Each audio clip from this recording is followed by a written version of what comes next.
அன்புள்ள மாணவர்களே வணக்கம்.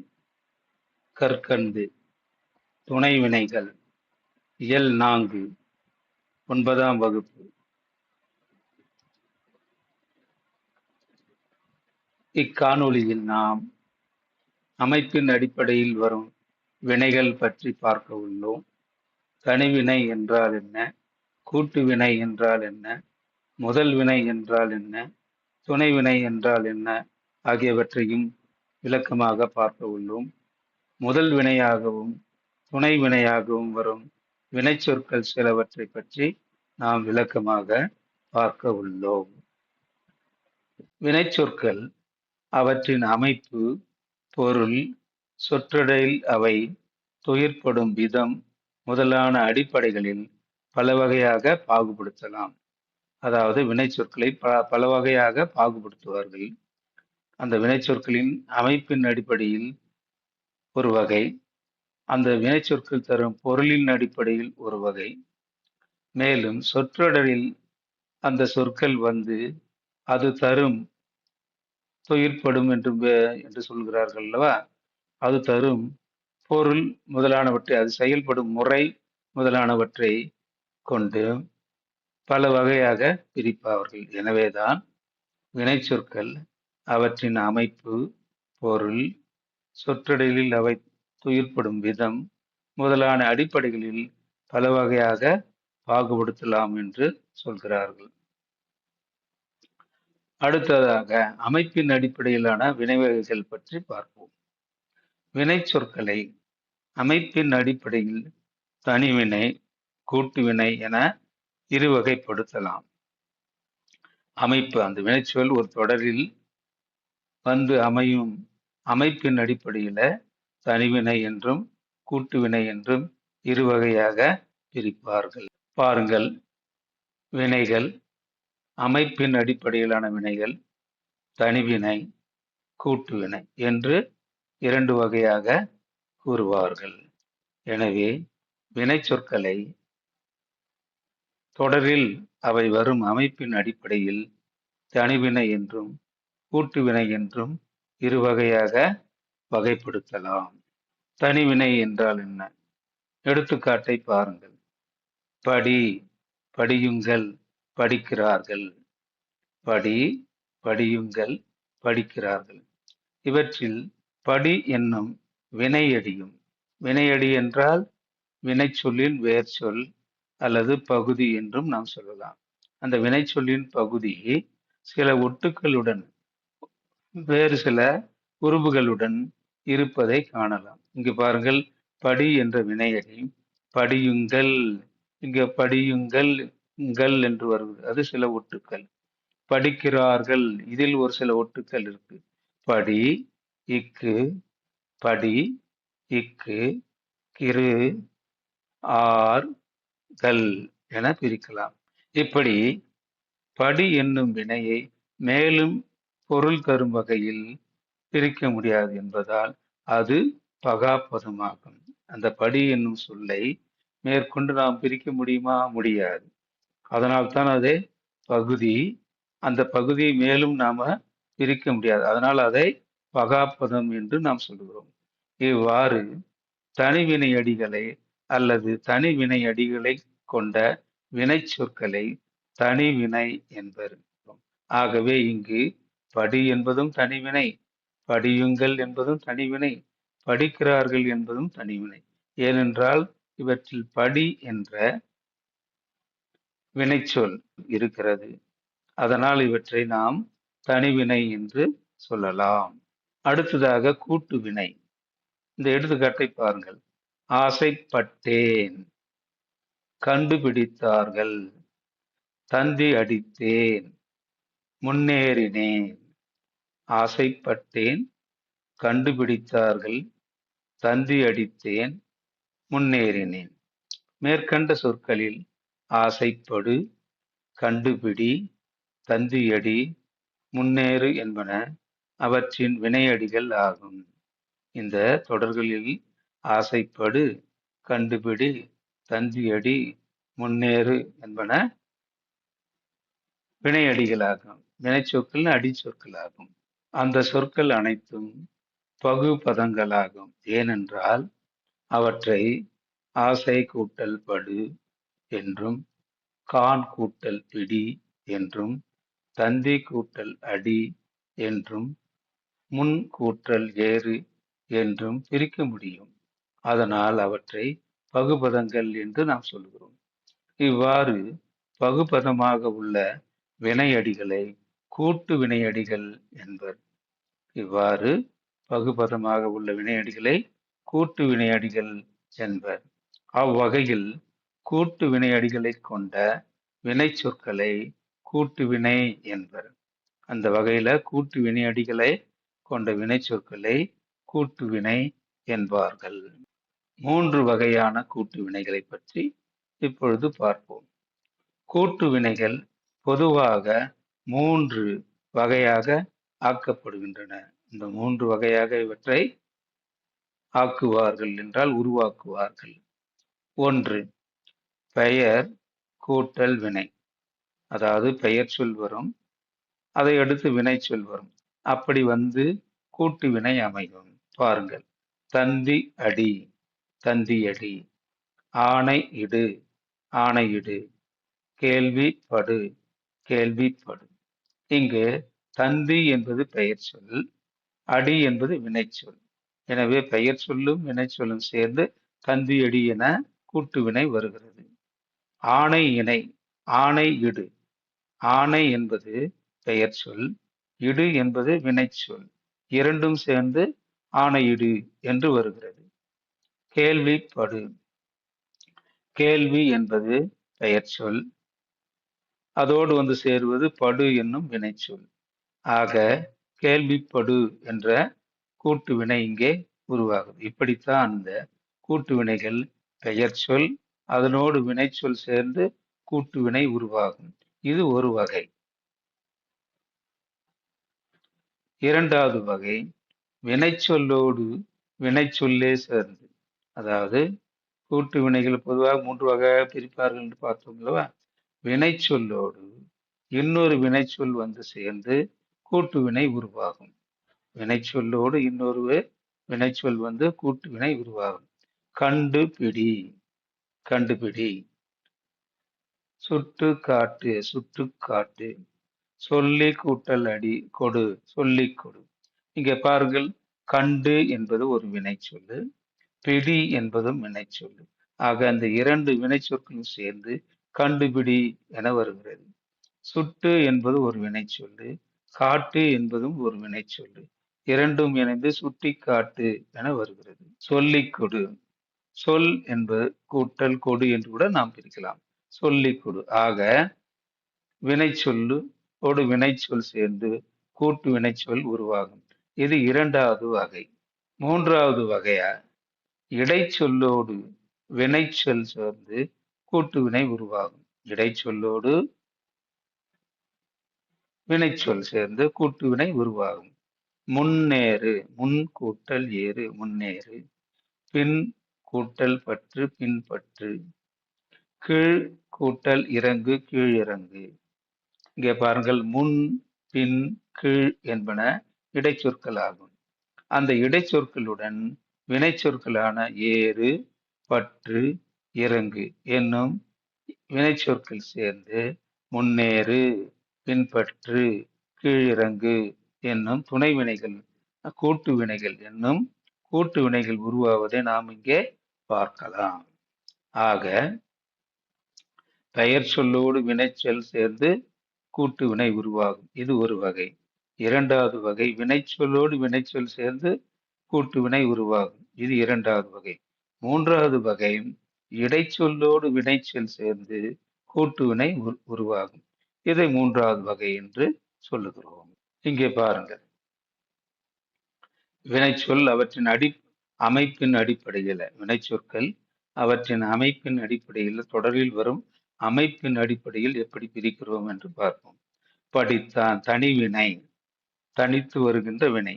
இங்க படித்தான் என்பதில் படி என்பது மட்டும் வினையடி உள்ளது, ஒரே ஒரு வினையடி உள்ளது. அதனால் இதை தனி வினை என்று சொல்கிறோம். அடுத்ததாக கூட்டு வினை. கூட்டு வினை என்பது வினை அவற்றோடு இன்னொரு வினையோ அல்லது இடைச்சொல்லோ சேர்ந்து வரும். பெயர் சொல்லும் சேர்ந்து வரலாம். அதைத்தான் நாம் கூட்டு வினை என்று சொல்கிறோம். கண்டுபிடித்தார். இங்கே கண்டு என்பது ஒரு வினைச்சொல்லு, பிடி என்பது வினைச்சொல்லு. 2 வினைச்சொற்கள் சேர்ந்து கூட்டு வினை உருவாகுது. கூட்டு வினை என்றாலே முன்பு சொல்லப்பட்ட 3 வகையான கூட்டு வினைகளை அதில் வரும். அடுத்து இந்த கூட்டு வினையை மறுபடியும் 2ஆக நாம் பிரித்து பார்க்கலாம். பாருங்கள், ஓட்டி பார்த்தான். இங்கே ஓட்டி என்பது முதல் வினையாக முதலில் வருகின்ற வினையாக வருகிறது. அதனால் அது முதல் வினை என்று சொல்கிறோம். பார்த்தான் என்று இன்னொரு வினையும் அதோடு சேர்த்து வருகிறது. அதைத்தான் துணை வினை என்று நாம் சொல்கிறோம். இவ்வாறுதான் இந்த காணொளியில் வினைகள் அவற்றின் அமைப்புகளை பற்றி நாம் பார்த்து வருகிறோம். தனிவினை, கூட்டு வினை. அந்த கூட்டு வினைகளை முதலாக வருகின்ற வினை முதல் வினை என்று சொல்கிறோம். அதை அடுத்து இன்னொரு வினை சொல் வந்தால் அதை துணை வினை என்று சொல்லுகிறோம். இதுவரை தனிவினையும் கூட்டு வினையும் என்பதை பற்றி பார்த்தோம். இப்பொழுது முதல் வினையும் துணை வினையும் என்பதை பற்றி பார்க்க போகிறோம். இந்த எடுத்துக்காட்டுகளை பாருங்கள். நான் படம் பார்த்தேன். நான் படம் பார்த்தேன். அடுத்து கண்ணன் போவதை பார்த்தேன். கண்ணன் போவதை பார்த்தேன். இந்த சொற்றொடர்களில் பார் என்னும் வினைச்சொல் கண்களால் பார்த்தல் என்னும் பொருளை தருவதை காணலாம். இந்த சொற்றொடர்களில் வருகின்ற பார் என்னும் சொல் பார்த்தல் என்னும் பொருளை தருவதை பார்க்கலாம். இது பார் என்னும் வினையின் அடிப்படை பொருள் அல்லது சொற்பொருள் எனலாம். அதாவது பார் என்னும் சொல்லினுடைய அடிப்படை பொருள் பார்த்தல் என்பதுதான். எனவேதான் இங்கு வருகின்ற பார் என்னும் சொல் அந்த சொல்லுக்குரிய பொருளை, அடிப்படை பொருளை அது தருகிறது. அதையே ஆங்கிலத்தில் லெக்சிக்கல் மீனிங் என்று சொல்கிறார்கள். அடுத்த எடுத்துக்காட்டை பாருங்கள். ஓட பார்த்தேன். ஓட பார்த்தேன். எழுதி பார்த்தால். எழுதி பார்த்தால். இந்த சொற்றொடர்களில் ஓடப்பார், எழுதிப்பார் என்பன கூட்டு வினைகள் ஆகும். ஏனென்றால் 2 வினை சொற்கள் ஒன்று சேர்ந்து வருகின்றன. அதனால் அது கூட்டு வினை என்று சொல்கிறோம். முன்னரே அதை பற்றி நாம் விளக்கமாக பார்த்தோம். எனவே இந்த சொற்றொடர்களில் ஓடப்பார், எழுதிப்பார் என்னும் கூட்டு வினைகள் வருகின்றன. இவற்றில் 2 உறுப்புகள் உள்ளன. இந்த கூட்டு வினைகளில் 2 உறுப்புகள் உள்ளன. ஒன்று ஓட என்பது, இன்னொன்று பார்த்தேன் என்பது. ஓட, எழுதி என்பன முதல் உறுப்புகள் ஆகும். இந்த எடுத்துக்காட்டுகளை மட்டும் பாருங்கள். இதில் வருகின்ற ஓட, எழுதி என்பன முதல் உறுப்புகள் ஆகும். இவை அந்த வினைகளின் அடிப்படை பொருளை தருகின்றன. அந்த வினைகளுக்குரிய அடிப்படை பொருள் எதுவோ அவற்றை இவை தருகின்றன என்பதை இங்கு நாம் பார்க்கலாம். பார் என்பது 2வது உறுப்பு. ஓட பார்த்தேன் என்பதில் இங்கு பார் என்பது 2வது உறுப்பு. எழுதி என்பது எழுதி பார்த்தால் என்பதில் இங்கு பார் என்பது 2வது உறுப்பு. ஆனால் இது பொருளான பார்த்தல் என்னும் பொருளை தராமல் தனது முதல் உறுப்போடு சேர்ந்து வேறு பொருள் தருகிறது. ஆனால் இங்கே வரும் பார்த்தேன், பார்த்தால் என்கின்ற சொற்களில் வருகின்ற பார் என்னும் சொல் தனக்குரிய பொருளான பார்த்தல் என்ற பொருளை தராமல் வேறொரு பொருளை தருவதை பார்க்கலாம். ஓட பார்த்தேன் என்பதில் பார் என்பது முயன்றேன் என்னும் முயற்சி பொருளை தருகிறது. பார் என்பது முயலுதல் என்னும் பொருளை அது தருகிறது. எழுதி பார்த்தால் என்பதில் பார் என்பது சோதித்தல், அறிதல் அல்லது சோதித்து அறிதல் என்னும் பொருளை அது தருகிறது. எனவேதான் இங்கு வருகின்ற பார் என்னும் சொற்கள் தனக்குரிய பொருளை தருவதில்லை. ஆனால் அதற்கு முன்னால் வருகின்ற முதல் வினையினுடைய வினைக்கு ஏற்றாற்போல் அந்த முதல் வினையின் பொருளை அலங்கரித்தல் போல் அல்லது பொருண்மையை மிகுதிப்படுத்துதல் போல் வேறொரு பொருளை தருவதை நாம் பார்க்கலாம். இந்த விளக்கப்படத்தை பாருங்கள். ஓடப் பார்த்தேன். இதில் ஓட என்பது முதல் உறுப்பு. அது ஓடுதல் என்ற பொருளை அது தருகிறது. இதைத்தான் முதல் வினை என்று நாம் சொல்கிறோம். பார்த்தேன் என்பது இரண்டாவது உறுப்பு. அது பார் என்னும் பொருளை தருவதில்லை. முயற்சித்தேன் என்ற பொருளை, முயற்சி என்ற பொருளை தருகிறது. அதனால் அதை துணைவினை என்று சொல்கிறார்கள். எழுதி பார்த்தால் என்பதில் எழுது என்பது முதல் உறுப்பு. எழுது என்ற பொருளை அது தருகிறது. அதனால் அது முதல் வினை. பார்த்தால் என்பது இரண்டாவது உறுப்பு. இங்கே எழுதி பார்த்தால் என்று சொல்லும்போது அங்கே பார் என்னும் சொல் சோதித்தால், சோதித்து பார்த்தால், ஆய்ந்து பார்த்தால் என்னும் பொருளை அது தருகிறது. அதனால் அதை துணைவினை என்று நாம் சொல்கிறோம். ஒரு கூட்டு வினையின் முதல் உறுப்பாக வந்து தன் அடிப்படை பொருளை தரும் வினையை முதல் வினை அல்லது மெயின் வர்ப் என்பர். ஒரு கூட்டு வினை என்றாலே இரண்டு வினைகள் வரும் அல்லவா? ஒரு கூட்டு வினையின் முதல் உறுப்பாக வந்து தன் அடிப்படை பொருளை தரும் வினையை முதல் வினை அல்லது மெயின் வர்ப் என்பார்கள். ஒரு கூட்டு வினையின் இரண்டாவது உறுப்பாக வந்து தன் அடிப்படை பொருளை விட்டுவிட்டு முதல் வினைக்கு துணையாக வேறு இலக்கண பொருளை தரும் வினையை துணைவினை என்று சொல்வார்கள். ஒரு கூட்டு வினையின் இரண்டாவது உறுப்பாக வரும் தன் அடிப்படை பொருளை அது விட்டுவிடு முதல் வினைக்கு ஏற்ற அந்த முதல் வினைக்கு துணையாக வேறு இலக்கண பொருளை தரும் வினையாக அந்த துணை வரும். அதையே துணை வினை என்று சொல்வார்கள். கூட்டு வினையின் முதல் வினை செய்ய அல்லது செய்து என்னும் வினை எச்ச வடிவில் இருக்கும். கூட்டு வினையினுடைய முதல் வினை செய்ய அல்லது செய்து என்னும் வினையெச்ச வடிவில் இருக்கும். இங்கு செய்ய என்பது ஓட பார்த்தேன் என்பது செய்ய வினையெச்ச வடிவில் இருக்கிறது. ஓட என்பது ஓடி பார்த்தேன் என்று சொல்லும் போது செய்து என்னும் வினையெச்ச வடிவில் இருப்பதை பார்க்கலாம். துணைவினை வினையடி வடிவில் இருக்கும். துணைவினையும் கூட வினையடி வினைச்சொல்லின் அடிச்சொல் வடிவத்தில் இருக்கும். இந்த துணைவினையே திணை, பால், இடம், காலம் காட்டும் விகுதிகளை பெற்று வரும். அதாவது இந்த துணைவினைகள் தான் திணையை காட்டும் விகுதியை பெற்று வரும், பாலை காட்டும் விகுதியை பெற்று வரும், இடத்தை காட்டும் விகுதியை பெற்று வரும், காலத்தை காட்டும் விகுதிகளை பெற்று வரும். ஓட பார்த்தேன் என்பதை பாருங்கள். பார்த்தேன் என்கின்ற அந்த துணைவினை பார்த்தேன் என்பது தன்மை ஒருமை என்பதை அறியலாம். அடுத்து உயர்திணை என்பதை அறியலாம். இதில் பால் என்ன என்று சொல்ல முடியாது. பார்த்தேன் என்பது இறந்த காலம் இருக்கிறது என்பதையும் நாம் அறியலாம். அதனால்தான் அதை திணை, பால், இடம், காலம் காட்டும் விகுதிகளை பெற்று வரும் என்று சொல்கிறோம். தமிழில் ஏறத்தாழ 40 துணைவினைகள் உள்ளன. அவற்றுள் பெரும்பாலானவை முதல் வினைகளாகவும் செயல்படுகின்றன. தமிழில் ஏறத்தாழ 40 துணைவினைகள் உள்ளன. அவற்றுள் பெரும்பான்மையானவை முதல் வினைகளாகவும் செயல்படுகின்றன. பார், இரு, வை, கொள், போ, வா, முடி, விடு, தள்ளு, போடு, கொடு, காட்டு முதலானவை இருவகை வினைகளாக செயல்படுகின்றன. அதாவது முதல் வினையாகவும் அவை வரும், துணை வினையாகவும் அவை வரும்.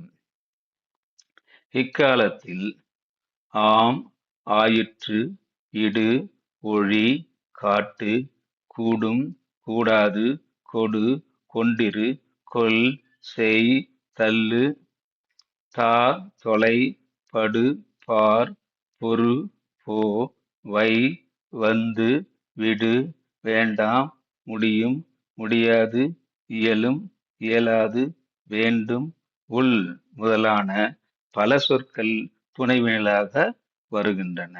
இக்கால தமிழில் இந்த சொற்கள் அனைத்துமே துணைவினைகளாக பயன்படுத்தப்படுகின்றன என்று இங்கு கூறப்படுகிறது. துணைவினைகளின் பண்புகள். பொதுவாக இந்த துணைவினைகளின் பண்புகளை பற்றி பார்ப்போம். துணைவினைகள் பேசுவோரின் மனநிலை, செயலின் தன்மை போன்றவற்றை புலப்படுத்துகின்றன. அதாவது பேசுவோரின் மனநிலையை அது புலப்படுத்தும். அடுத்து செயலின் தன்மை, அந்த யார் செய்கிறாரோ அவருடைய செயலின் தன்மையை உணர்த்துவதாக, புலப்படுத்துவதாகவும் இந்த துணைவினை இருக்கும். எனவேதான் துணைவினைகள் பேசுவோரின் மனநிலை, செயலின் தன்மை போன்றவற்றை புலப்படுத்துகின்றன என்று சொல்கிறார்கள். இவை முதல் வினையை சார்ந்து அதன் வினை பொருண்மைக்கு மெருகூட்டுகின்றன. இந்த துணைவினைகள் அனைத்துமே முதல் வினையை சார்ந்து வரும். மேலும் முதல் வினையினுடைய பொருளை மெருகூட்டுவதாக அவை அமையும். பேச்சு மொழியிலேயே துணைவினைகளின் ஆதிக்கம் அதிகமாக உள்ளது. பேச்சு மொழியில்தான் இந்த துணைவினைகளின் ஆதிக்கத்தை நாம் பார்க்கலாம். எனவேதான் பேச்சில் இத்தகைய துணைவினைகளை நாம் அடிக்கடி பயன்படுத்துகின்றோம். இனி ஒரு வினையடி முதல் வினையாக வரும்போது எந்த பொருளை தருகிறது, துணை வினையாக வரும்போது எந்த பொருளை தருகிறது என்பதை பார்ப்போம். ஒரு சில எடுத்துக்காட்டுகளை மட்டும் இங்கு பார்த்தால் அவை புரியும். இரு என்னும் வினையடி சொல். புத்தகம் மேலே இருக்கிறது. என்னிடம் பணம் இருக்கிறது. இங்கே இருக்கிறது என்னும் சொல் தனக்குரிய பொருளை தருகிறது. ஆனால் துணை வினையில் வரும்போது நான் மதுரைக்கு போயிருக்கிறேன், அப்பா வந்திருக்கிறார், இங்கே வருகின்ற இருக்கிறேன் என்பது வேறொரு பொருளை தருவதை பார்க்கலாம். அடுத்ததாக வை என்னும் வினையடி. அவள் நெற்றியில் பொட்டு வைத்தாள். முதல் வினையில் அது வரும்போது அவை நெற்றியில் பொட்டு வைத்தாள். அவன் வானொலியில் பாட்டு வைத்தான். இங்கு வைத்தல் என்ற பொருளை முதல் வினை தருவதை பார்க்கலாம். ஆனால் அந்த வை என்பது துணை வினையாக வரும்போது நீ என்னை அழ வைக்காதே, இங்கு செய்தல் என்ற பொருளில் அது வருகிறது. அவர் ஒருவரை பாட வைத்தார். பாட வைத்தார்னா பாட அவருக்கு முயற்சி செய்தார், அது பாட அவருக்கு பயிற்சி அளித்தார் என்ற பொருளை அது தருகிறது. எனவே தான் இங்கு வரும்போது வேறொரு பொருளை அந்த வை என்பது தருவதை பார்க்கலாம். கொல் என்பது பானை 4 படி அரிசி கொள்ளும். பானை 4 படி அரிசி கொள்ளும். நான் சொன்னதை நீ கருத்தில் கொள்ளவில்லை. நான் சொன்னதை நீ கருத்தில் கொள்ளவில்லை. இங்கு கொள்ளல் என்ற பொருளையே அது தருகிறது முதல் வினையில். துணை வினையில் வரும்போது நீ சொன்னால் அவன் கேட்டுக்கொள்வான். நீ சொன்னால் அவன் கேட்டுக்கொள்வான். நோயாளியை பார்த்து கொள்கிறேன். நோயாளியை பார்த்து கொள்கிறேன். எனவே இங்கு வேறொரு பொருளை தருவதை பார்க்கலாம். அடுத்ததாக போ என்பது அவன் எங்கே போகிறான்? நான் கடைக்கு போனேன். போதல் என்ற பொருளை முதல் வினையாக வரும்போது தருகிறது. ஆனால் மழை பெய்ய போகிறது. நான் பயந்து போனேன். இங்கு வேறொரு பொருளை அந்த போ என்னும் சொல் தருவதை பார்க்கலாம். வா என்பது உறவினர் என் வீட்டுக்கு வந்தனர். முதல் வினையில் வரும்போது உறவினர் என் வீட்டுக்கு வந்தனர். எனக்கு இப்போதுதான் புத்தி வந்தது. வருதல் என்ற பொருளையே அது தருகிறது. அந்நியர் நம்மை ஆண்டு வந்தனர். அந்நியர் நம்மை ஆண்டு வந்தனர். வானம் இருண்டு வருகிறது. இங்கு துணை வினையில் வரும்போது அவை வேறொரு பொருளை தருகின்றன. விடு யாரையும் உள்ளே விடாது. யாரையும் உள்ளே விடாது. மழை விட்டதும் போகலாம். இங்கு விடுதல் என்ற பொருளிலேயே விடு என்பது வருகிறது. எங்கேயாவது போய்விடாது. எங்கேயாவது போய்விடாது. நாம் இனி வந்து விடலாம். இங்கு விடு என்ற சொல் வேறொரு பொருளை தருவதை பார்க்கலாம். அவன் என்னை கீழே தள்ளினான். அவன் என்னை கீழே தள்ளினான். காய்கறி வண்டியை தள்ளிச் சென்றார். இங்கு தள்ளுதல் என்ற பொருளில் தான் தள்ளு என்பது வருகிறது. துணைவினையில் வரும்போது அவர் கதை கதையாக எழுதி தள்ளுகிறார் என்று சொல்லும்போது வேறொரு பொருளும், அவன் அனைத்தையும் வாசித்து தள்ளுகிறான் என்று சொல்லும்போது வேறொரு பொருளையும் தருவதை நாம் பார்க்கலாம். போடு என்பது புத்தகத்தை கீழே போட்டேன், தலையில் தொப்பியை போடு. இங்கு போடுதல் என்ற பொருளிலேயே அந்த இரண்டும் வருகிறது, இரண்டு சொல்லும் வருகிறது. மலிவான விலையில் வாங்கி போட்டேன், மலிவான விலையில் வாங்கி போட்டேன். விழித்தவுடன் பாயை சுருட்டி போட வேண்டும், விழித்தவுடன் பாயை சுருட்டி போட வேண்டும். இங்கு போடு என்ற சொற்கள் இங்கு வரும் முதலில் வரும் ஒரு சொல்லு இரண்டாவதாக வருவதில் வருகின்ற சொல்லு வேறொரு பொருளை தருவதை நாம் பார்க்கலாம். அதனால்தான் அவை துணைவினைகள் வரும்போது வேறொரு பொருளை, அதாவது முதல் வினைக்கு ஏற்ற வேறொரு பொருளை அவை தரும். கொடு, நான் அவருக்கு பணம் கொடுத்தேன், கொடுத்தல் என்ற பொருளில் வருகிறது. அவர் உயிரை கொடுத்து வேலை செய்கிறான், இங்கும் கொடுத்தல் என்ற பொருளில் அது வருகிறது. அதுவே துணைவினையில் வரும்போது வேலை செய்து கொடுத்தார், வேலை செய்து கொடுத்தான், பாடம் சொல்லிக் கொடுப்பேன். இங்கு வேறொரு பொருளில் அந்த கொடு என்னும் சொல் வருவதை பார்க்கலாம். அடுத்ததாக காட்டு. தாய் குழந்தைக்கு நிலவை காட்டினாள், காட்டுதல் என்ற பொருளிலேயே வருகிறது. உன் வீட்டை காட்டு, உன் வீட்டை காட்டு. ஆசிரியர் செய்யுளை பாடி காட்டினார், இங்கு காட்டினார் என்று சொல்வது வேறொரு பொருளை தருகிறது. படித்தபடி நடந்து காட்ட வேண்டும், படித்தபடி நடந்து காட்ட வேண்டும், இது வேறொரு பொருளில் தருகிறது. இங்கு வரும்போது அந்த காட்டு என்பது வேறொரு பொருளை தருவதை பார்க்கலாம். இந்த விளக்கப்படத்தை பாருங்கள். அமைப்பின் அடிப்படையில் வினைகளை தனிவினை கூட்டு வினை என்று பிரிக்கிறார்கள். தனிவினை என்பது படித்தான், இங்கு படி என்ற ஒரே ஒரு வினைச்சொல் வருவதை பார்க்கலாம்.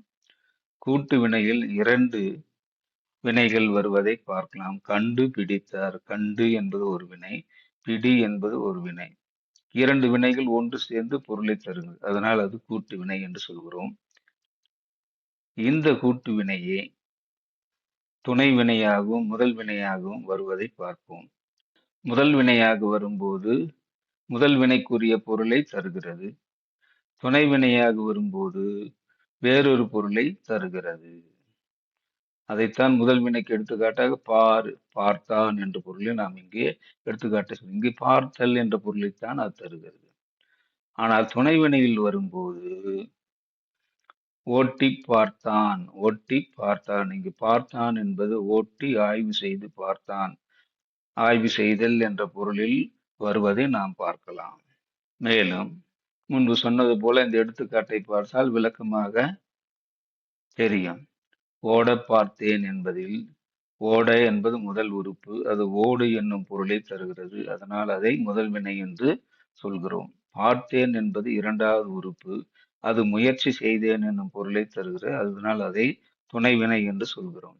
எழுதி பார்த்தால் என்பதில் எழுதி என்பது முதல் உறுப்பு, அது எழுது என்னும் முதல் வினைக்குரிய பொருளையே தருகிறது. பார்த்தால் என்பது இரண்டாவது உறுப்பு, இங்கு பார்த்தால் என்பது சோதித்தால் என்ற பொருளை தருகிறது, அதனால் அதை துணை வினை என்று நாம் சொல்கிறோம். இக்காணொளியில் நாம் அமைப்பின் அடிப்படையில் வரும் வினைகள் பற்றி பார்த்தோம். தனிவினை என்றால் என்ன, கூட்டு வினை என்றால் என்ன, முதல் வினை என்றால் என்ன, துணை வினைகள் என்றால் என்ன என்பனவற்றை பார்த்தோம். முதல் வினையாகவும் துணை வினையாகவும் வரும் வினைச்சொற்கள் பற்றியும் விளக்கமாக பார்த்தோம். இத்துடன் இக்காணொளி நிறைவு பெறுகின்றது. மிக்க மகிழ்ச்சி. நன்றி.